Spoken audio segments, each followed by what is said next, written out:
घरीच शिवणकाम करत असाल तर ह्या छोट्या-छोट्या टिप्स तुम्हाला माहीत असायला पाहिजे. आता ड्रेसची जर उंची कमी करायची असेल, तर तुम्हाला किती हवा आहे उंचीला, तेवढं मेजरमेंट घ्यायचं. एक्स्ट्राचा कपडा आहे तो कट करून घ्यायचा आणि फोल्ड करून शिवून घ्यायचा. तर ही झाली एकदम सोपी टिप्स.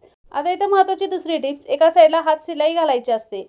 तर दुसऱ्या साईडला मी पिको करून घेतलेला आहे, फॉल धुवून इस्त्री करून घेतलेला आहे. दुसऱ्या साईडला मी पिन्स लावून घेतलेला आहे, जेणेकरून साडी आणि फॉल हलणार नाही त्यासाठी. तुम्ही हात शिलाई घालायच्या अगोदर असे पिन्स लावून घ्यायचे, सेट करून पूर्ण साडी आणि फॉल ठेवून घ्यायचा.